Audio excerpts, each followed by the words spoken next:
Bíblica segunda de Corintios. Ok, bienvenido hermanos a esta sesión que vamos a tener a hablar acerca de la meta cristiana y lo que nosotros llamamos la triple regla apostólica, el triple canon bíblico que tenía Pablo o que fue adoptado por Pablo y presentado a la iglesia por medio de las cartas apostólicas paulinas. La base que vamos a tener, ¿está viendo la pantalla, hermano? Se logra ver la pantalla del el ISO. Sí, se ve el ISO muy bien. Perfecto. Entonces, hermano, la base bíblica que vamos a tener, usted está grabando nada más, yo no estoy grabando, ¿de acuerdo? Perfecto. Sí, pero puede grabar usted también, hermano. Ok, está bien.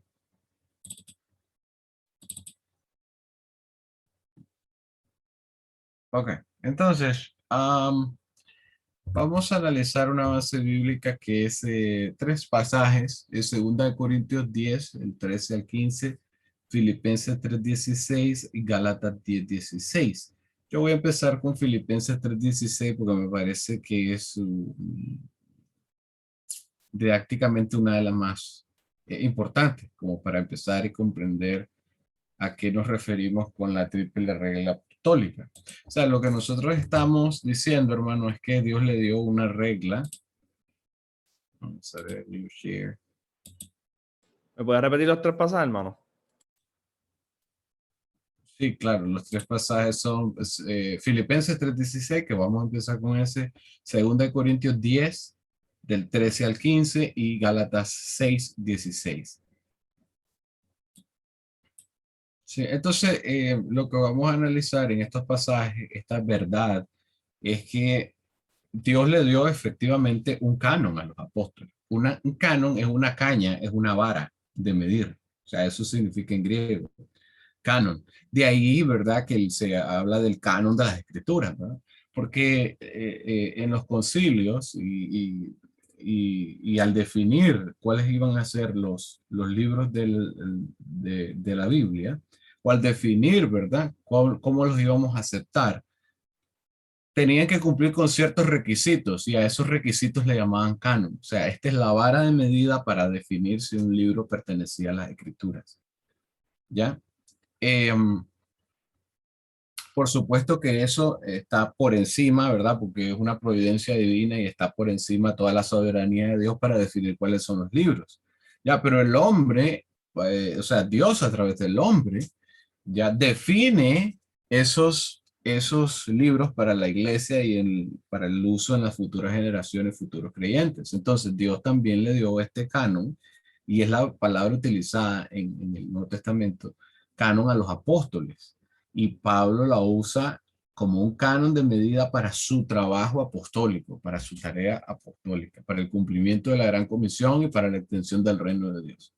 Entonces, ¿cuál es el punto? Que esta regla es bastante desconocida. No sé si usted la ha escuchado alguna vez acerca del canon apostólico. ¿Usted ha escuchado eso? Ese es el punto. O sea, Nunca, hermano, nunca. es totalmente desconocido, ¿verdad? Y inclusive hasta dentro de los seminarios teológicos es lamentable que este tipo eh, de, de enseñanza no se comparta, que realmente se ignora, y ese es el problema, ¿no? Entonces, Dios le dio normas, ¿ya? Al apóstol Pablo para su tarea apostólica, para su comunidad apostólica, le dio este canon de medida, esta regla, ¿ya? Porque eso significa canon, regla, ¿ya? Una regla de medida. Voy a medir mi trabajo, voy a medir y, y a la hora, bueno, luego vamos a ver cuando Pablo está hablando de reglas, pues habla también o hace inferencias a que toda nuestra tarea, ¿verdad? Puede ser vano si no cumple con las medidas. Eh, y esto es muy importante no solamente para los equipos apostólicos como el suyo, que están trabajando en el discipulado de la nación.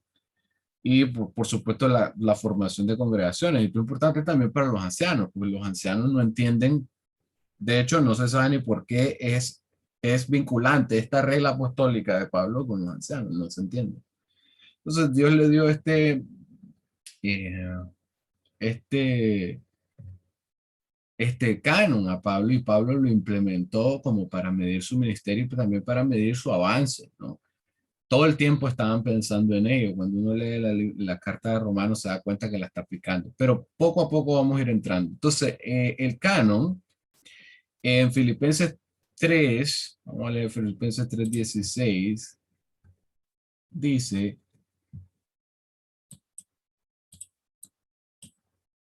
pero en aquello a que hemos llegado, sigamos una misma regla. Aquí es donde está la palabra canon. Si nosotros nos vamos a la Reina Valera con números strong, nos damos cuenta que la palabra utilizada en regla es canon. ¿Lo está viendo? Canon, cané, viene de la palabra cané, caña de derecha, vara, regla. Figurativamente, norma, una norma de fe, ¿ya?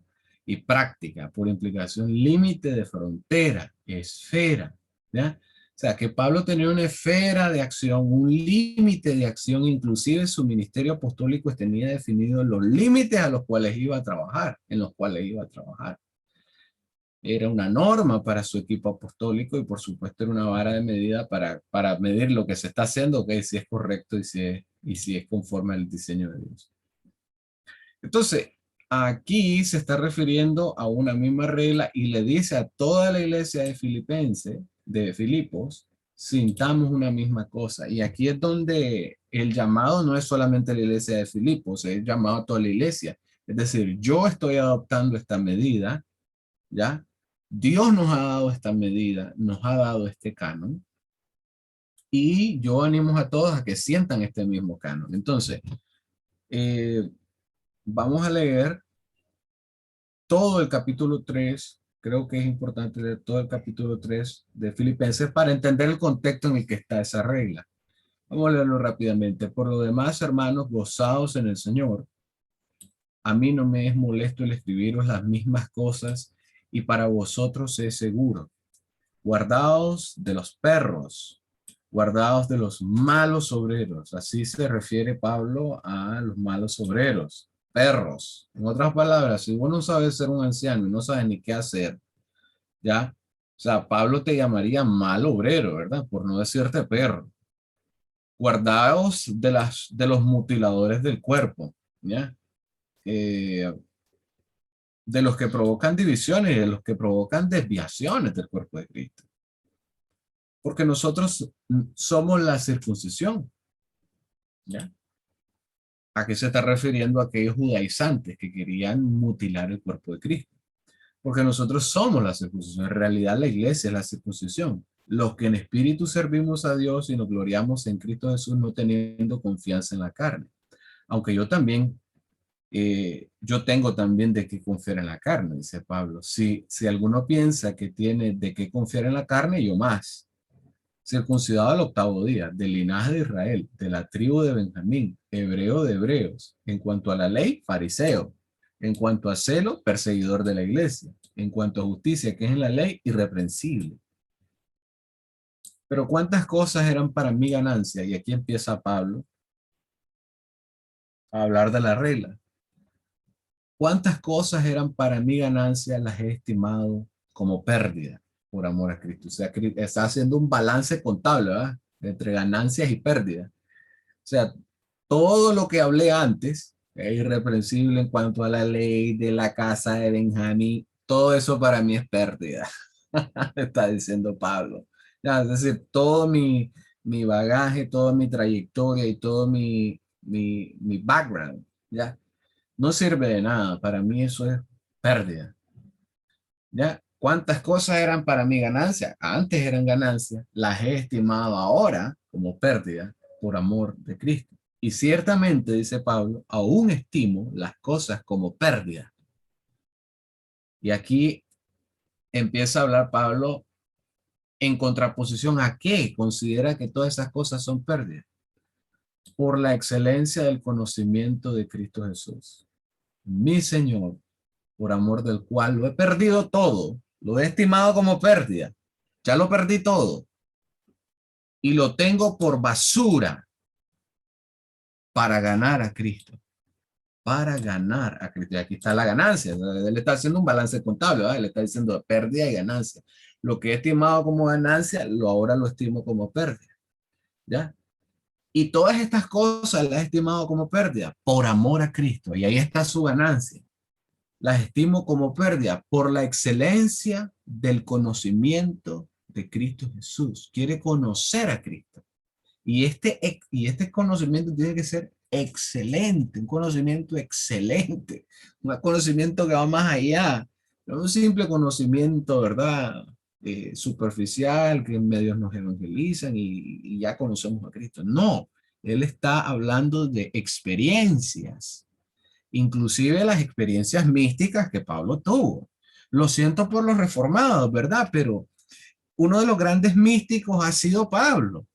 Y es precisamente porque él desea conocer a Cristo a un nivel muchísimo mayor. Y esto lo lleva a tener experiencias maravillosas como Juan mismo, ¿verdad? Que era el discípulo al que Jesús amaba. Era un discípulo cercano, era de los tres cercanos y tuvo experiencias místicas, pues todo el libro de Apocalipsis es una experiencia mística. Y aquí es donde los reformaditos, ¿verdad? No entienden que la mística también es parte del conocimiento de Cristo. Es que no, que las escrituras es suficiente para conocer a Cristo. Sí, pero la escritura habla de experiencias místicas. Bueno, pero ese no es el tema, ¿eh? El punto es que Pablo quiere conocer a Cristo de una manera excelente, muchísimo más profunda, ¿verdad? Eso significa la palabra excelente en el griego. Ir más allá, ir más allá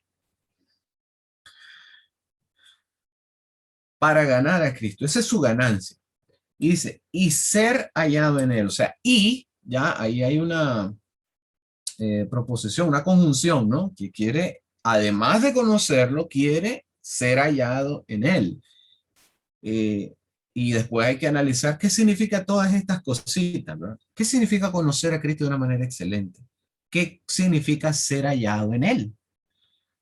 No teniendo mi propia justicia. Aquí está explicándolo ya. No teniéndome. Pues, ¿cómo me hallo en él? No teniendo mi propia justicia, que es por la ley, sino la que es por la fe de Cristo.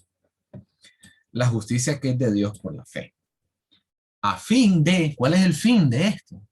De conocerle y el poder de su resurrección. Y este otro deseo de Pablo, ¿ya? Dentro de todo su análisis de pérdida y ganancia. ¿Qué es ganancia para mí?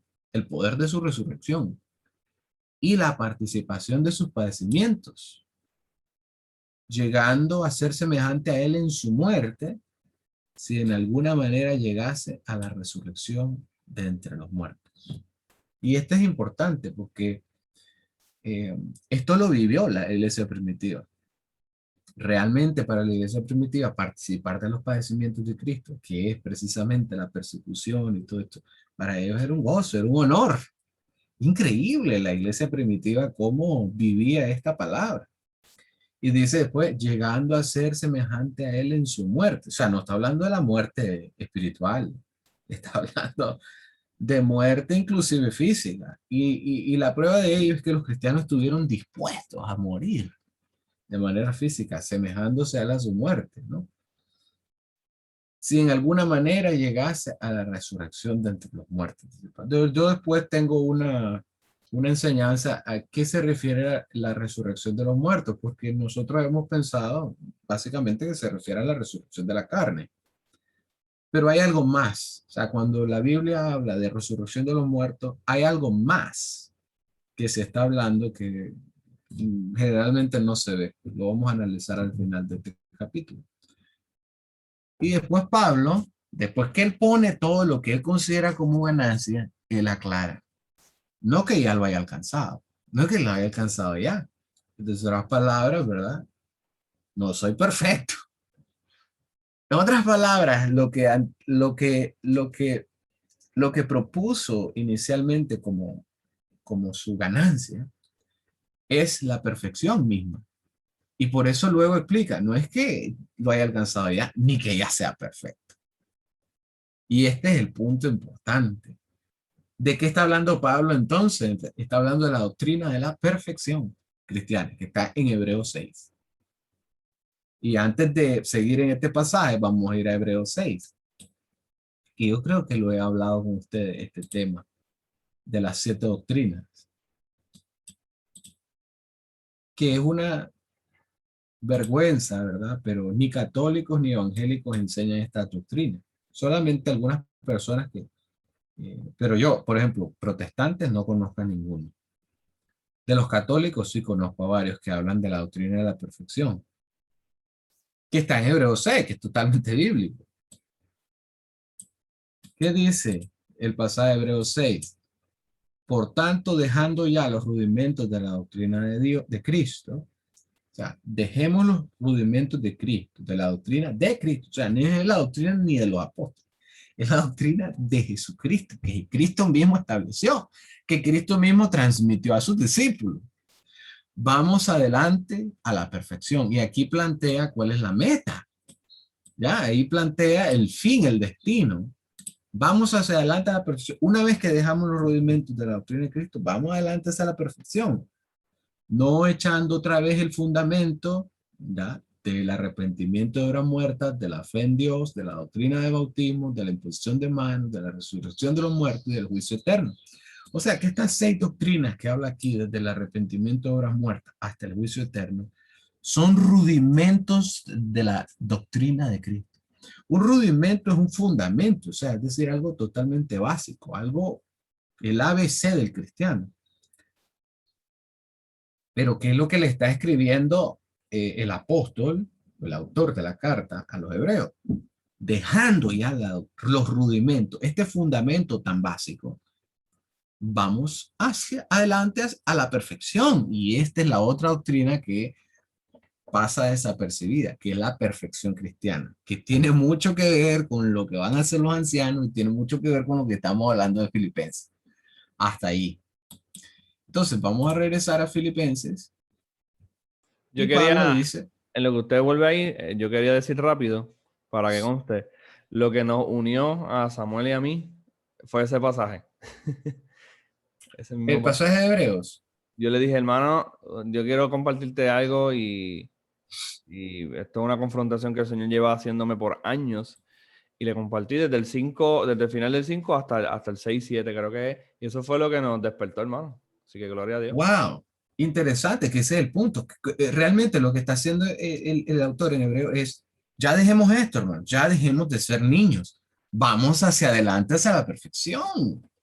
Y claro, entiendo perfectamente que a partir de ese pasaje realmente fue una revelación divina. El Espíritu realmente lo inspira, lo hace ver, lo hace entender el pasaje. Dice, no, aquí falta algo. Hemos estado haciendo algo y hemos estado dando vueltas en círculo una y otra vez y una y otra vez y no vamos hacia adelante, hacia la perfección. Y este es el punto. Entonces Pablo dice, no que lo haya alcanzado ya, ni que ya sea perfecto. Entonces, esa doctrina de la perfección de la que está hablando Pablo, tiene todo que ver con lo que dijo antes, que él estima por basura todas las cosas, por la excelencia del conocimiento de Cristo Jesús, eh, ganar a Cristo, ser hallado en él, ¿ya? A conocerle, el poder de la resurrección, la participación de su, todo eso es parte de lo que Pablo llama perfección. ¿Ya?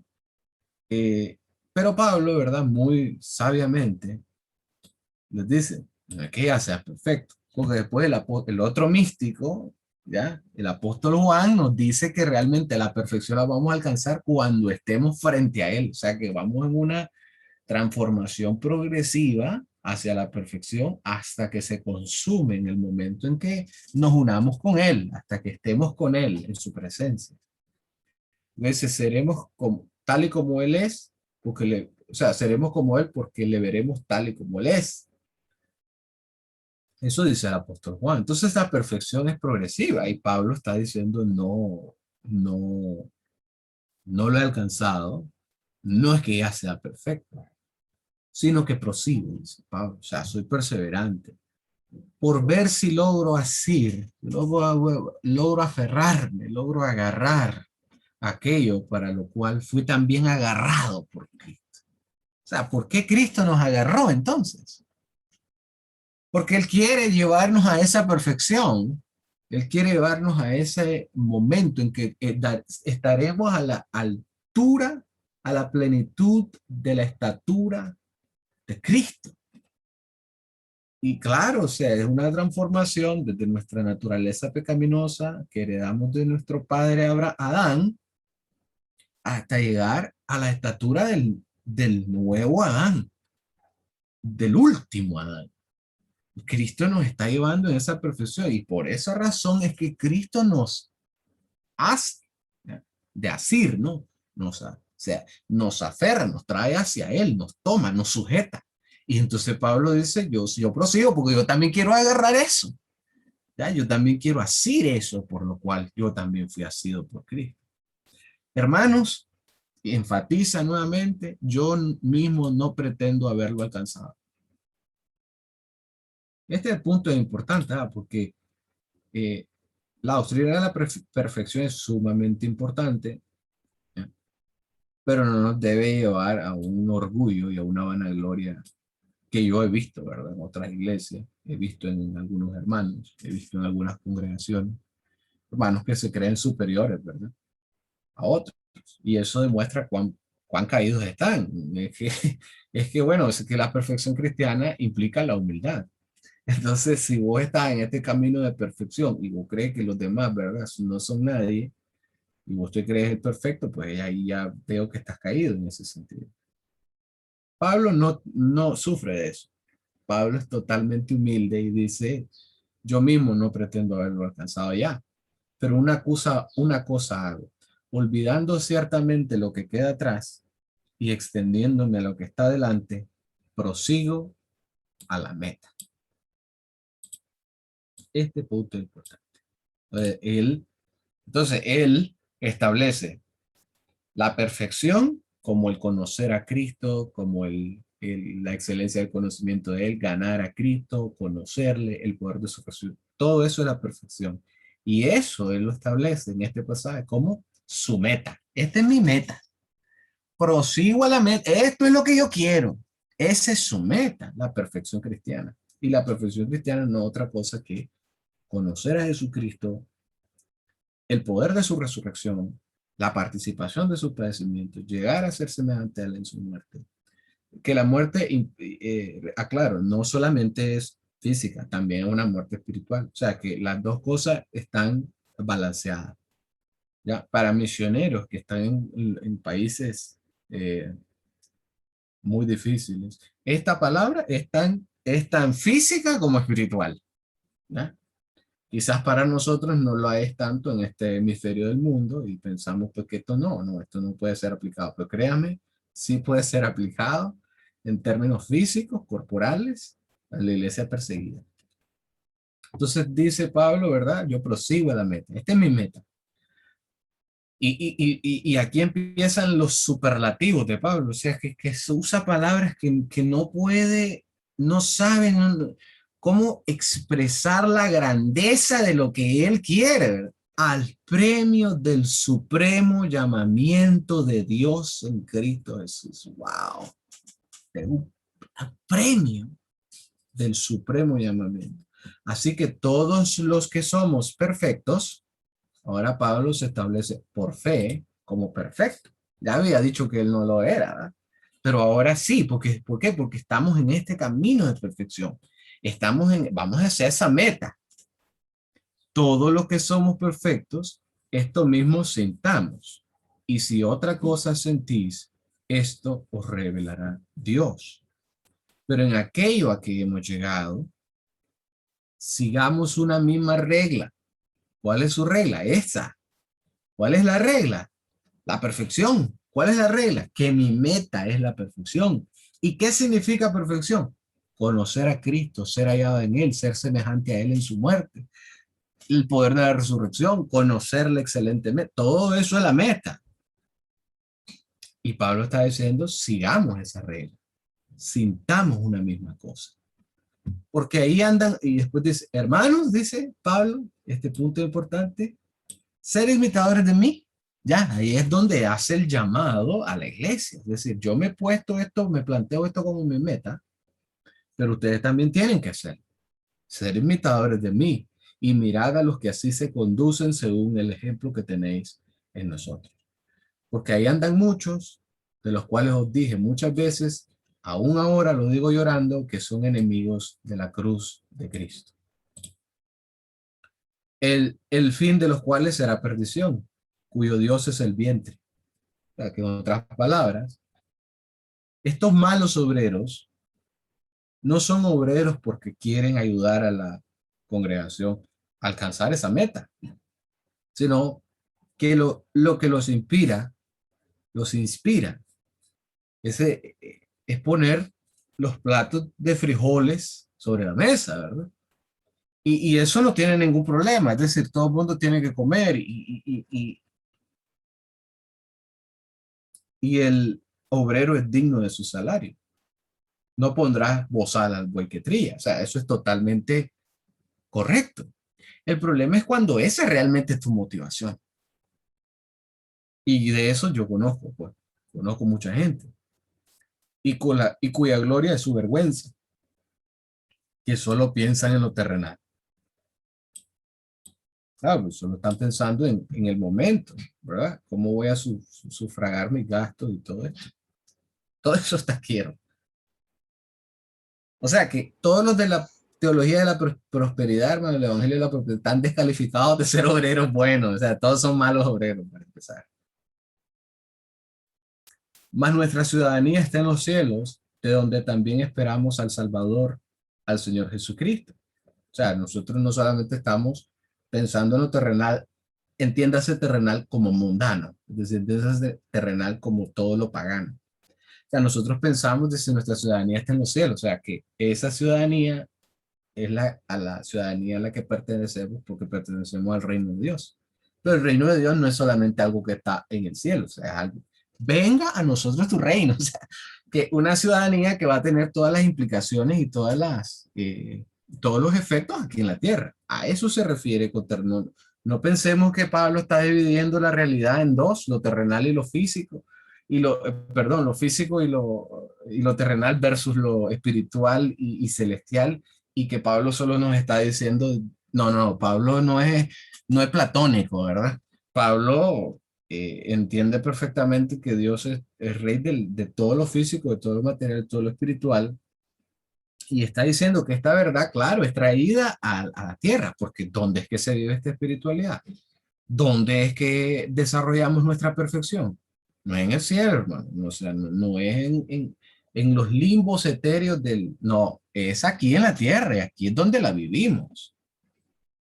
Eh, a eso se refiere con ciudadanía, ¿verdad? Donde esperamos al Señor Jesucristo. Lo esperamos para que venga, o sea, no lo esperamos para que nos vayamos. O sea, es que Él va a venir, al Señor Jesucristo, el cual, y aquí está el punto de la resurrección de los muertos, que le estaba hablando, que la resurrección de los muertos no se refiere nada más a algo místico o a algo espiritual de nuestro cuerpo cuando el Señor vaya a venir y nos va a transformar. No, tiene un efecto aquí en la tierra.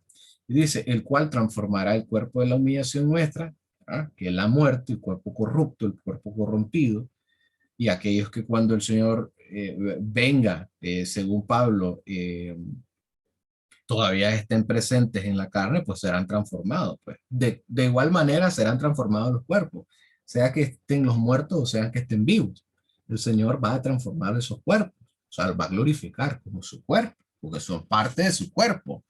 Entonces, Pablo está diciendo, el cual transformará el cuerpo de la humillación nuestra. Entonces, lógicamente se está refiriendo a la resurrección de los muertos, para que sea semejante al cuerpo de la gloria suya.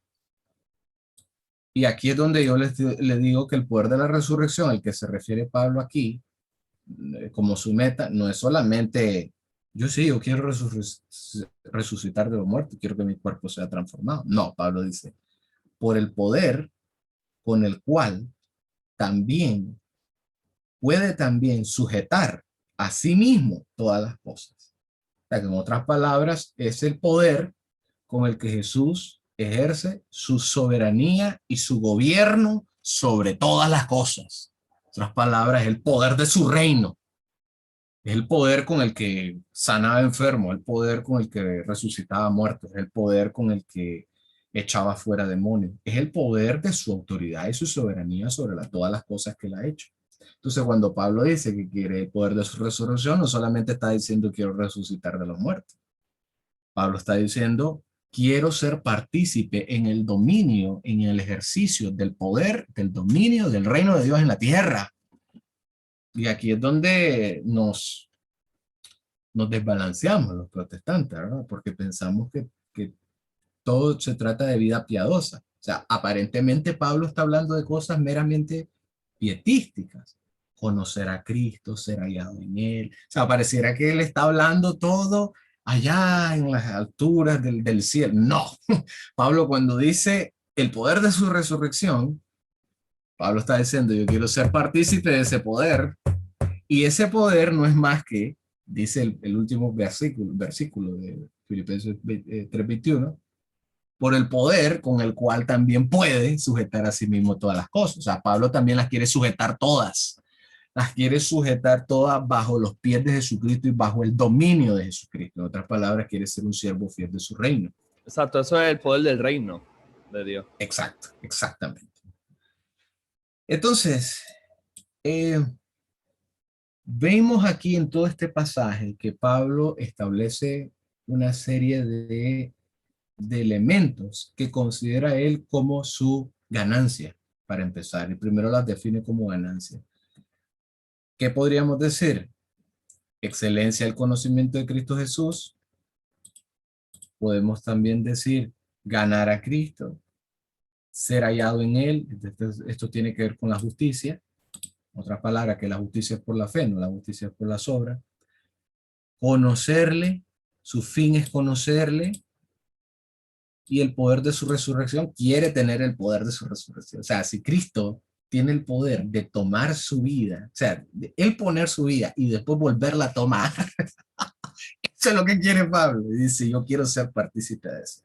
Ah, porque si un hombre, pues, o sea, si una persona puede tener la autoridad para volver a tomar su vida, wow, cuánto más así no toma y sujeta todas las cosas. Pues. Y la participación de sus padecimientos, esto es parte de lo que Pablo habla como ganancia, ser semejante a él en su muerte, ¿ya? Si de alguna manera llegase a la resurrección de entre los muertos. Y Pablo después lo plantea como perfección. No que lo hemos alcanzado, no que lo haya alcanzado ya, sino que sea perfecto. Luego de establecerlo como la doctrina de la perfección, que es básicamente la que está en Hebreos 6, Pablo dice, prosigo a la meta, o sea, que esa es su meta, y luego la dice a la iglesia, sigamos una misma regla. Esto tiene que ser regla para toda la iglesia. Eso es lo que está diciendo Pablo. Sed imitadores de mí, hermanos, sed imitadores de mí. O sea, eso es lo que está diciendo. Toda esta regla, todo esto que yo les estoy diciendo, que quiero conocer a Cristo, que quiero participar, eso ustedes también deben hacer. Y donde me voy a centrar hoy para entender esta relación con el ancianato, de esta regla apostólica, que una de las tres, porque es una triple regla. ¿Ya?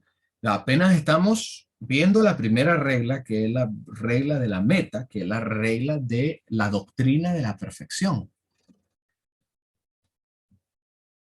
Pablo, en este pasaje de Filipenses 3:14, donde dice prosigo a la meta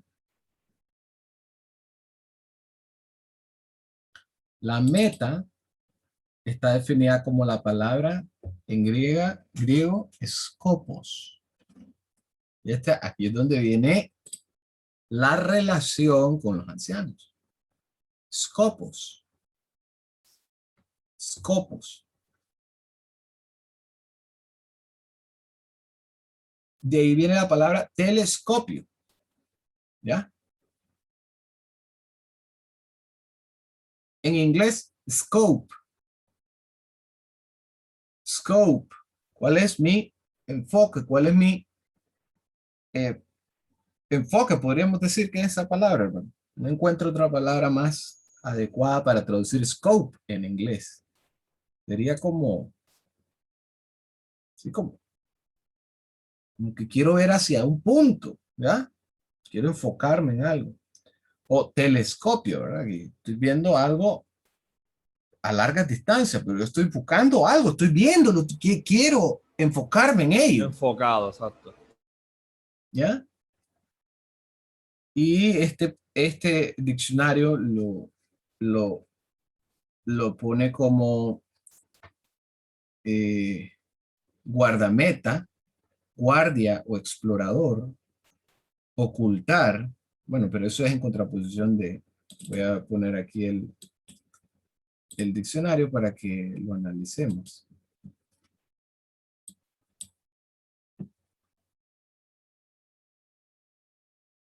Vamos a ponerla. Oye. Entonces, ¿qué es un scopus? Es un observer. Es una persona que ve, que está observando. A watchman, una persona que está atento hacia algo. Y Un la otra atalaya, acepción, eso es un atalaya, un guardia. no, no como los testigos de Jehová, ¿verdad? O sea, No, que no. un atalaya, El sí, que vigila, el que vigila. está vigilante. ¿Tá? Por eso es que Jesús habla de las vírgenes, ¿verdad? Vigilantes y aquellas vírgenes que no estaban vigilando. Y después dice, la marca distante hacia la que se ve, hacia la que se mira. ¿Ya? La meta o el fin que uno tiene en la vista, que uno tiene a la vista. O sea, ¿qué es mi escopos entonces? El escopo está definido como la meta, aquello a lo que yo estoy enfocado, aquello hacia lo que yo voy. Es mi punto distante, lo veo hacia allá, pero eso es lo que yo quiero y yo voy a luchar. Por eso es que Hebreos 6 dice, dejando ya los rudimentos, vamos hacia la perfección, porque ese es el punto de, eh, de la perfección cristiana, de el clímax de la perfección cristiana, el clímax del cristiano. Por eso es que no les gusta a los reformados, pero los grandes místicos católicos como San Juan de la Cruz, Santa Teresa de Ávila, todos estaban enfocados hacia esa meta y tuvieron, por supuesto, experiencias místicas, ¿verdad? Éxtasis, se hablaba del éxtasis, se hablaba de la unión con Cristo. ¿Por qué? Porque realmente ellos entendían este tema. Eh, El verdadero cristiano es un verdadero progresista porque va hacia el frente. exactamente, va hacia adelante. O sea, no vamos a estar dando vueltas, por favor. Entonces, cuando usted analiza la palabra anciano,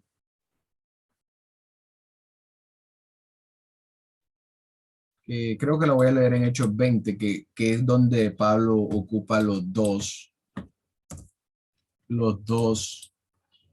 pasajes.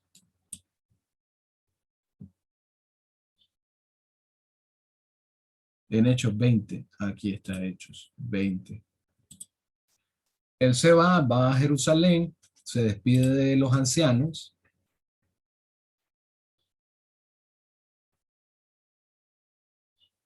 De Éfeso,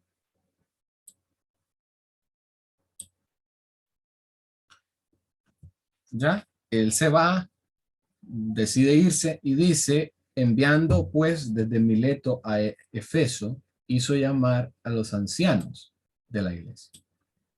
Cuando usted analiza la palabra anciano que está aquí,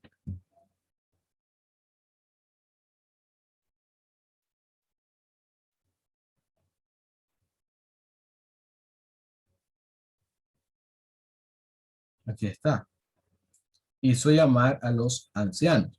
La palabra ancianos es presbúteros, de ahí es donde viene la palabra presbítero. Es la palabra presbiteriano. ¿Ya? Y el presbus no es más que una persona anciana.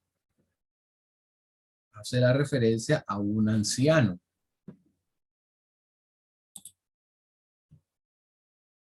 Como sustantivo se usa anciano, ¿verdad? Específicamente en la tradición judía era el Sanedrín, ¿ya? O miembro del Sanedrín. Eh, Presbítero cristiano ahora entonces es trasladado dentro de la tradición cristiana como el anciano. El, pre, el presbítero es el anciano. Ahora, esta palabra se ocupa intercambiablemente con la palabra, con la otra palabra que es obispo, que es nuestra manera de traducir episcopos. Entonces, episcopos, después episcopos, pispo, bispo, obispo. Y así llegó a llegar a la forma que la tenemos en castellano.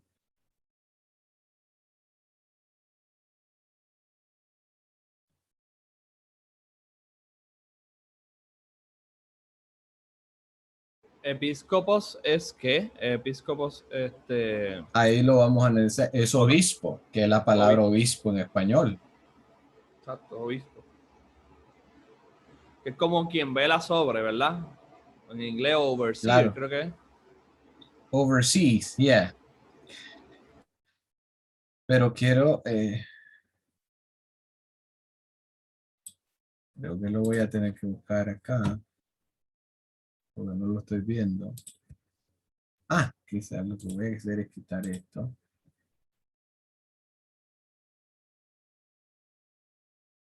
Aquí está, en el 28, ¿cierto? Entonces los manda a llamar, porque claro, se va a despedir y les va a encomendar una misión, ¿cierto? Bueno, podemos para leer el pasaje, ¿no? Enviando pues desde Mileto a Efeso, hizo llamar a los ancianos. Cuando vinieron a él, les dijo: vosotros sabéis cómo me he comportado entre vosotros todo el tiempo desde el primer día que entré en Asia, sirviendo al Señor con toda humildad. Y ya es una de las marcas apostólicas, la humildad. Es una señal, la primera señal de un apóstol es la humildad. Y con muchas lágrimas, y con muchas lágrimas y pruebas que me han sobrevenido, que me han venido por las acechanzas de los judíos. Y como nada que fuese útil he rehuido de anunciaros y enseñaros públicamente por las casas. Este es un método, ¿verdad? De la iglesia primitiva, el método de la comunidad apostólica de Pablo, de enseñar públicamente y por las casas. A las dos cosas. Testificando a judíos y a gentiles acerca del arrepentimiento para con Dios y de la fe de nuestro Señor Jesucristo. Ahora he aquí, ligado yo en espíritu, voy pues a Jerusalén sin saber a lo que allá me ha de acontecer. Salvo que el Espíritu Santo por toda la ciudad, o sea, Pablo aquí cometió un error, y es el error que yo le he mencionado varias veces, ¿no? Pablo dice, sin saber lo que me ha de acontecer. Según él no sabe. Él sabe sí. No, claro que sí sabes. Lo que pasa es que te estás haciendo el sordo. Salvo dice, o sea, más el mínimo detalle que el Espíritu Santo dice, por todas las ciudades me da testimonio diciendo que me esperan prisiones y tribulaciones. Quizás Pablo sí estaba consciente de que si el Espíritu había hablado, él va a recibir esas tribulaciones. El error de Pablo es, a pesar de que el Espíritu Santo lo está alertando de que esto le va a suceder si él regresa, decide regresar. Pero de ninguna cosa hago caso ni estimo preciosa mi vida para mí mismo, con tal que acabe mi carrera con gozo y el ministerio que recibí del Señor Jesús para dar testimonio del Evangelio de la gracia de Dios. Sí, y eso es cierto, pero el ministerio que recibió del Señor Jesús era ministerio del apostolado a los gentiles.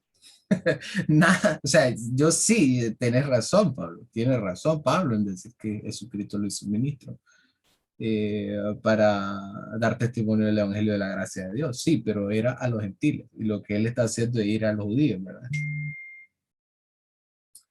Ahora dice, he aquí, yo sé que ninguno de todos vosotros, entre quienes he pasado predicando el reino de Dios, verá más mi rostro. Por tanto, yo os protesto el día de hoy, que estoy limpio de la sangre de todos, porque no he rehuido anunciaros todo el consejo de Dios. O sea, una vez que, o sea, Pablo ya está diciendo, yo estos hombres ya están preparados, porque yo les enseñé todo el consejo de Dios. Por eso aquí los ancianos no pueden ser neófitos, ¿verdad? Como le escribe a Timoteo Pablo mismo. Por tanto, y aquí está el pasaje, mirad por vosotros, mirad, ¿ya? Vamos a analizar este pasaje. Mirad, prosejo, ya sostener la mente, prestar atención, tener cautela, ¿ya? Mirad por vosotros y por todo el rebaño en que el Espíritu Santo os ha puesto por obispos. Y aquí es donde Pablo ya usa los dos términos de manera intercambiable, porque primero dice que manda a llamar a todos los ancianos de Éfeso. Y ya después, cuando ellos están ahí, les dice, Dios los ha puesto por obispos. O sea que los ancianos son obispos, realmente. Los presbíteros son obispos. Se usa intercambiablemente estas dos palabras para denotar al mismo tipo de persona. ¿Quién los pone por obispos? El Espíritu Santo. No, pero es que no hemos hecho nosotros una ordenación oficial. No, es el Espíritu. Por supuesto que el Espíritu usa en muchas ocasiones a personas para que los designen, para que impongan manos sobre ellos, especialmente en este contexto del Nuevo Testamento, el ministerio apostólico de Pablo, Pablo como apóstol, por supuesto que ponía manos, por supuesto que nombraba apóstoles. Y esa es la instrucción que le da al, eh, al hermano Timoteo, al otro apóstol Timoteo, que haga lo mismo estableciendo ancianos. Pero en la lista que Dios le da a Timoteo, dice, bueno, después podemos analizar ese tema, ¿verdad? Pero el punto es que Pablo le da a Timoteo una lista de requisitos o requerimientos para nombrar a obispos, para nombrarlos. Pero yo le voy a hacer una pregunta lógica. ¿Cómo Timoteo se va a dar cuenta que esas personas iban a ser las que él debía nombrar? Debía cumplir todos los requisitos, ¿cierto? Para cumplir todos los requisitos significa que esa persona ya estaba funcionando como un obispo. Exactamente, eso es lo que le iba a decir. Ya estaba funcionando como un obispo. O sea, Timoteo solo iba a cerciorarse de eso y después iba a formalizar de alguna manera para hacerlo de manera pública que esta persona es un obispo, que esta persona es instituida como un anciano. Lo que se está haciendo es reconociendo al que ya estaba haciendo algo, ¿verdad? Así Exactamente. que O tiene sea, que estar Pablo, haciéndolo. No se puede comenzar después que se nombra, si no es exactamente. al revés. Exactamente, el obispado, el apostolado, todos los ministerios y todo el ejercicio de los dones, eso se ve o sea, a través de la acción del Espíritu en la persona, en el individuo. Es el Espíritu el que lo impulsa a hacer eso. Por eso Pablo está diciendo claramente, en el que el Espíritu os ha puesto por obispos. O sea, el Espíritu es el que me llena, me da convicción, me da carismas, me da dones, me da preocupaciones específicas sobre las cuales yo quiero trabajar y servir. Es el Espíritu Santo el que me anima y me inspira a trabajar y yo lo empiezo a hacer. Yo no necesito que nadie, que un pastor me venga a poner manos para hacer lo que el Espíritu Santo me impulsa a hacer.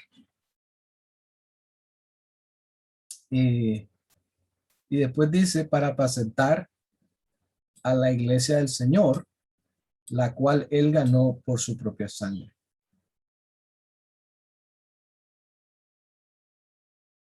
Vamos a quedarnos hasta ahí.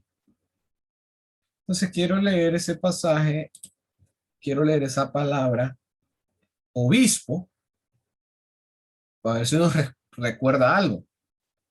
Epi episcopos. O sea, realmente está conformado dos palabras, que la palabra epi, que significa sobre, y scopos, la palabra que Scopus, leímos en Filipenses 3:16. que es nuestra meta del anciano. Exacto, Filipenses 3:14. Exactamente.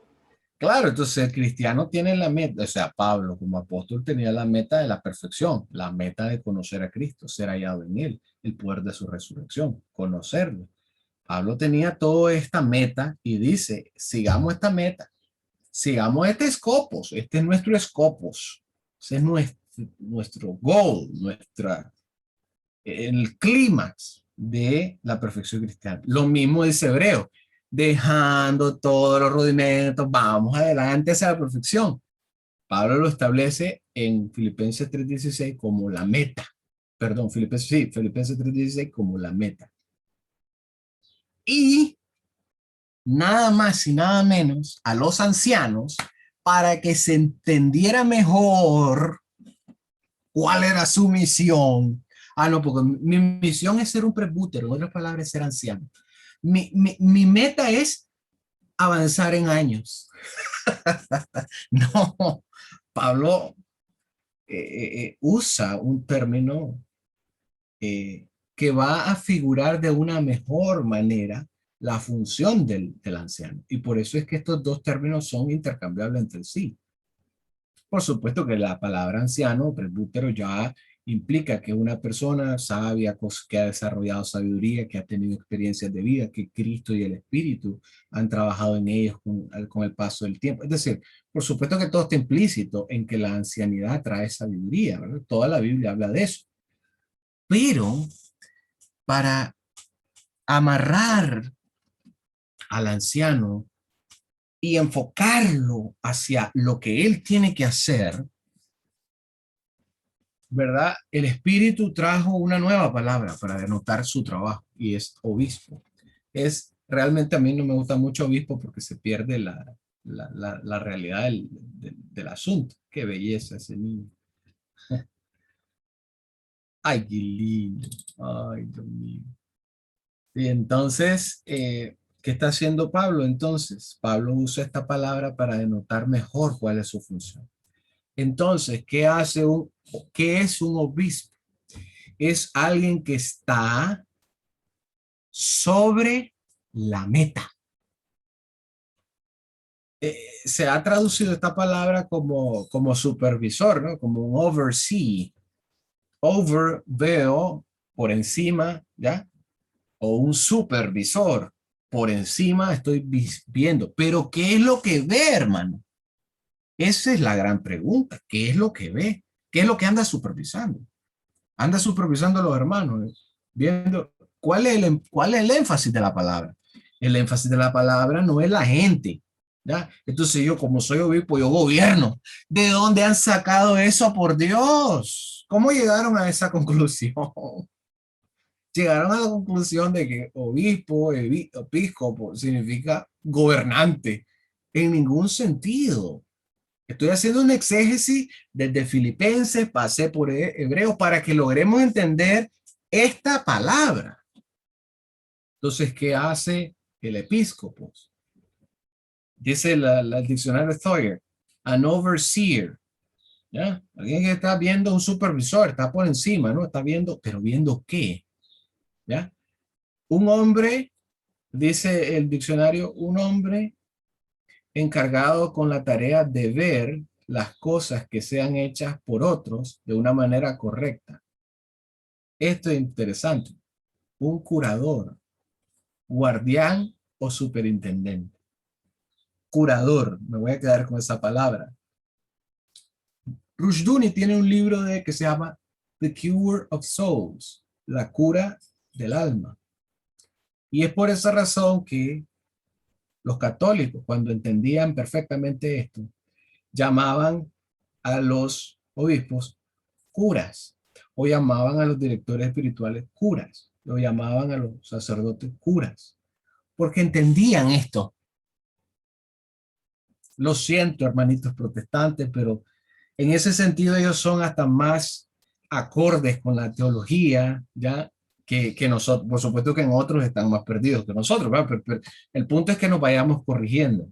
Entonces, un superintendente, un anciano, un overseer, un supervisor de la iglesia cristiana. Pero hasta aquí pareciera que lo que él está viendo es a la gente, porque dice, por tanto, mirad por vosotros.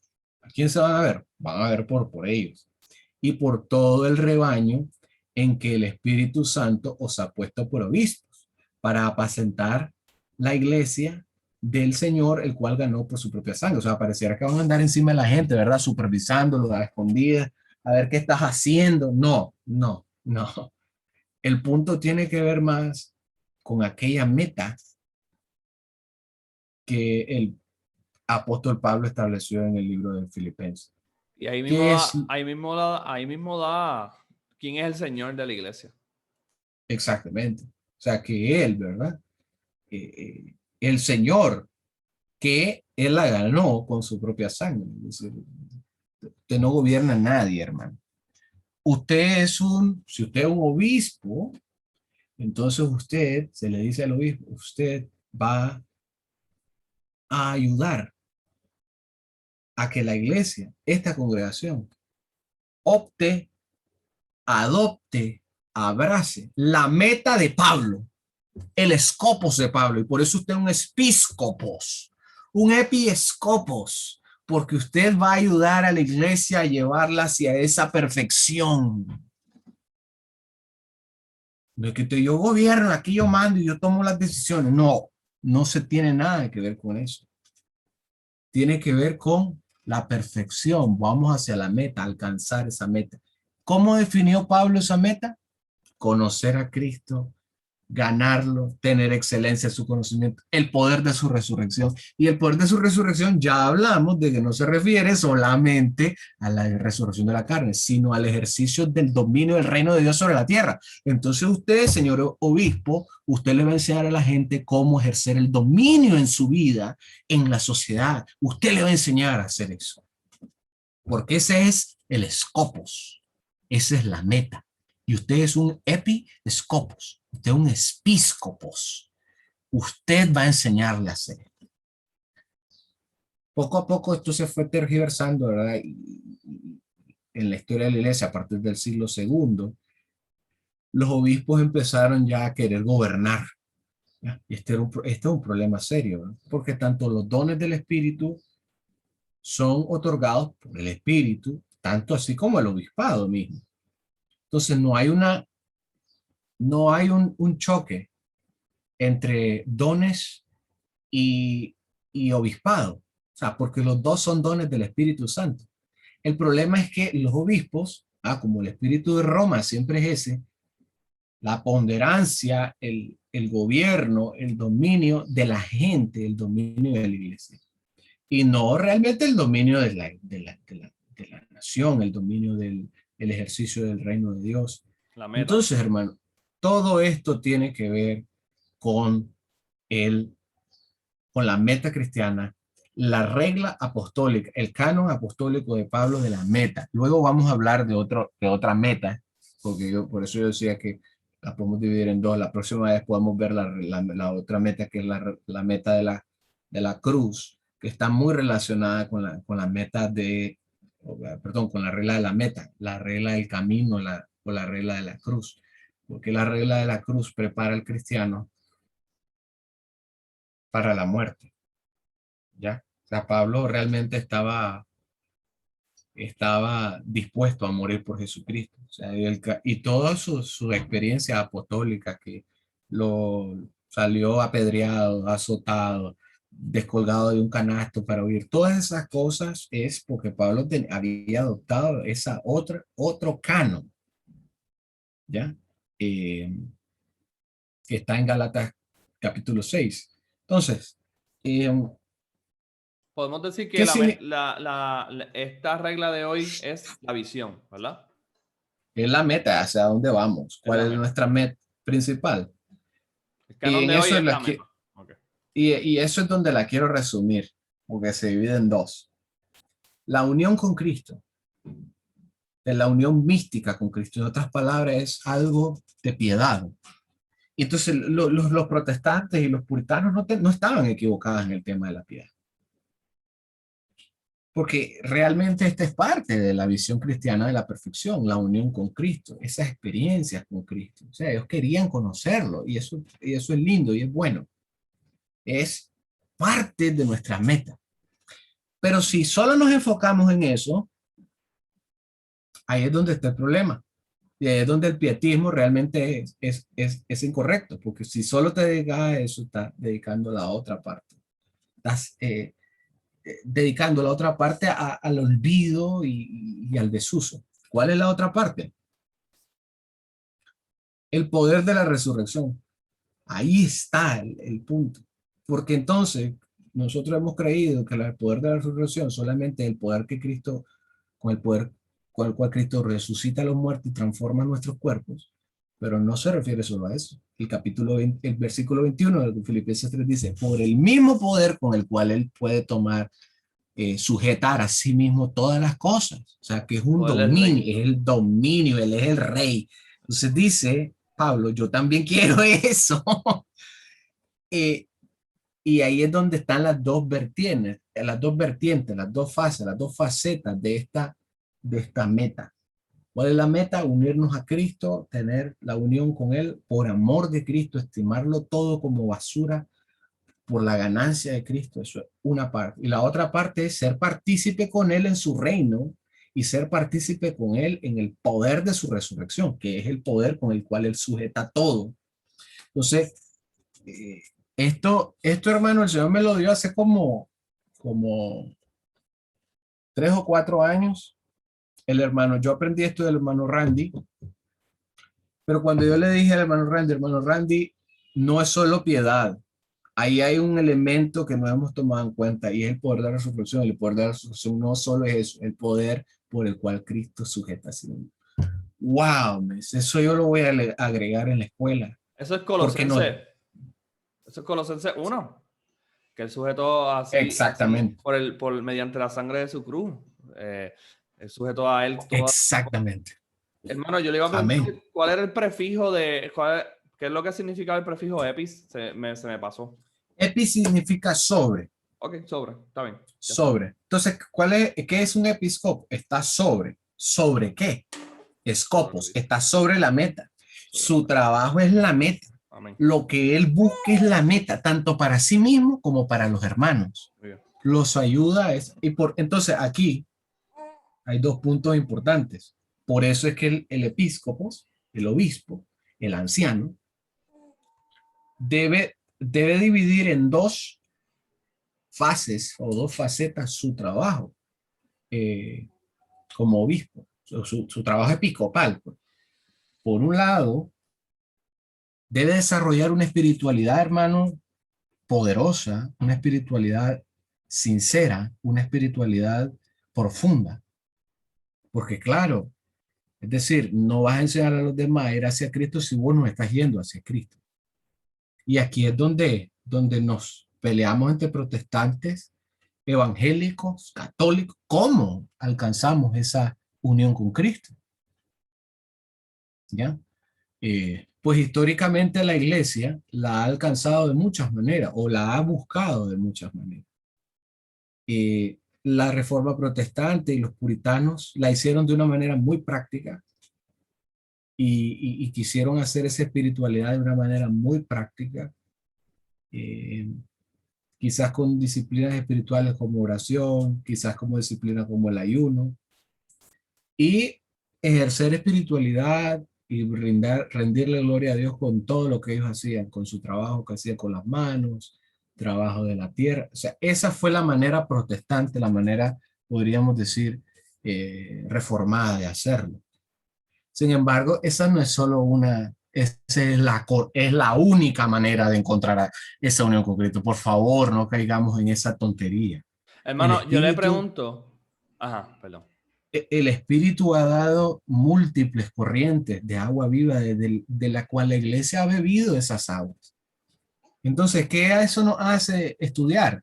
Tendríamos que ir a estudiar las órdenes monásticas, los padres del desierto, ¿ya? Cómo buscaban a Cristo en medio de la soledad, que nunca estuvieron solos, ¿ya? Por eso se llama monacato, porque era una vida de solitario, pero realmente nunca vivieron solitarios, siempre vivieron en comunidad, porque es parte de lo que el Espíritu los estaba realmente llevando a hacer. Y esa experiencia contemplativa de las órdenes monásticas, ¿ya? De la oración contemplativa, de la lectura contemplativa, de la meditación en las escrituras. Todas esas corrientes son sumamente importantes. Ahora, las órdenes monásticas no solamente oraban, no estaban ahí encerrados en el claustro, no, ellos trabajaron en las comunidades. Prácticamente, Benito de Nurcia, que podríamos decir que es el mayor referente que llevó al mayor estado las órdenes monásticas, que era contemplativo, ¿verdad? La orden benedictina, eh, se le dice el patrono de Europa. ¿Por qué patrono de Europa? Porque realmente toda la civilización europea se fundamenta en el trabajo suyo. ¿Ya? Entonces los monjes benedictinos cultivaban la tierra, enseñaban al pueblo y el pueblo mismo iba, donde se fundaba un nuevo monasterio, iban a vivir alrededor, porque somos una comunidad y vivimos en comunidad y jamás van a vivir solos. Entonces hay que beber de esas aguas también. Y, como dice la escritura, examinarlo todo, retener lo bueno. Pero tampoco no es que nos vamos a volver las órdenes monásticas, porque las órdenes monásticas dentro de la Iglesia Católica ya dejaron de ser precisamente porque van en una progresión que el Espíritu los está llevando. Luego de las órdenes monásticas fueron las órdenes mendicantes. Luego de las órdenes mendicantes fueron las órdenes apostólicas. Y hoy ya la Iglesia Católica ya prácticamente ha superado de una gran manera, en una gran manera esta visión monástica, contemplativa solamente, sino que ahora está incluida en la misión. Y ahora los laicos participan de la orden. ¡Wow! Es que ha habido una progresión dentro de la Iglesia Católica. Eh, y entonces nosotros debemos de beber las aguas del Espíritu, de lo que el Espíritu ha hecho ya en ellos, y aprender lo bueno y retenerlo. Y por otro lado, aprender de lo bueno de los reformados, de los protestantes. Que por un lado había místicos como Martín Lutero, ¿verdad? Que, que escribió yo no sé cómo se llama la última obra que estaba basada esta en la teología alemana. No recuerdo en este momento el nombre, pero prácticamente lo que Martín Lutero está hablando en su último libro es esta perfección cristiana, es la unión con Cristo, la parte mística, la parte espiritual, podríamos decir. Sin olvidarnos, porque eh, no debemos hacerlo sin olvidarnos que la otra parte también, que nuestra misión, que el ejercer dominio, que el discipular a la nación, llevar todas las cosas cautivas bajo los pies de Cristo. Todo eso es parte también de nuestra meta y debemos corregir lo que ni católicos ni protestantes hicieron en su momento. Y los obispos deben hacerlo. Amén, amén. Hermano, yo le iba a preguntar si esa búsqueda de la unión mística con Cristo no se ha ido también dirigida a lo que es lo que le dicen sacramento de de la cena del Señor. Porque yo creo que yo he visto mucho eso y sobre todo está resurgiendo. No sé si tengo un comentario con eso. Sí, hermano, el gran problema que hay y prácticamente todo el debate de la Eucaristía, ¿ya? Que es el debate del cuerpo de Cristo y que había transustanciación, ¿ya?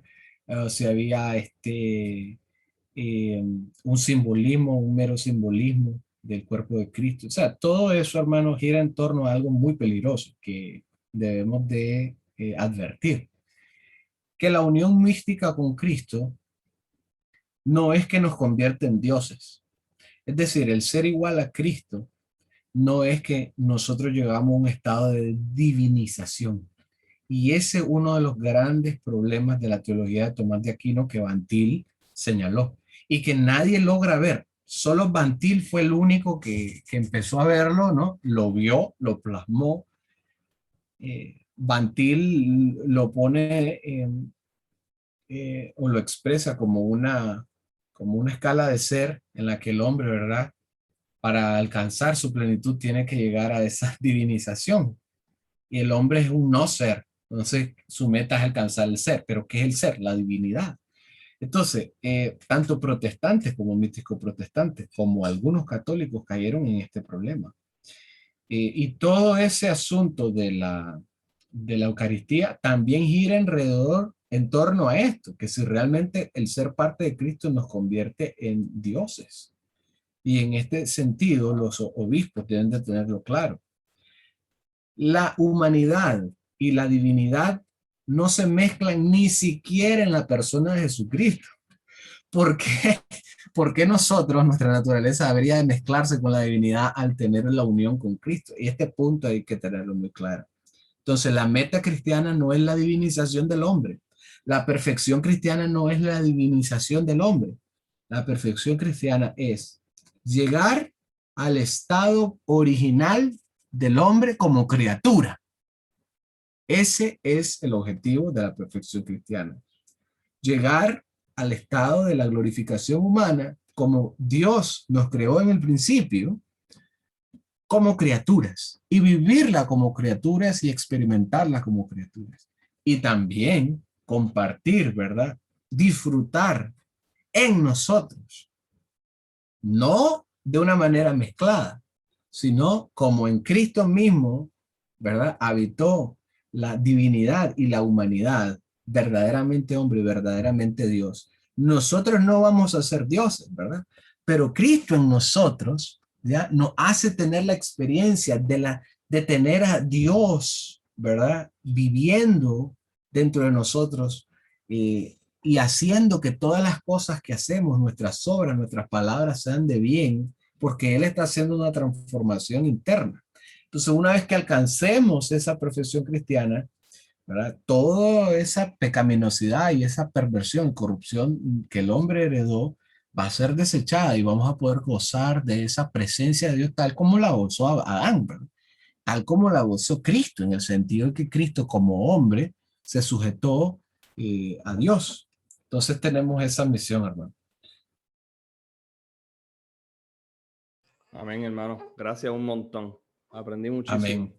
Aprendí muchísimo. Así que, para los que vean esto, Dios les bendiga. Los dejo. Amén. Tenemos como 2 reuniones más.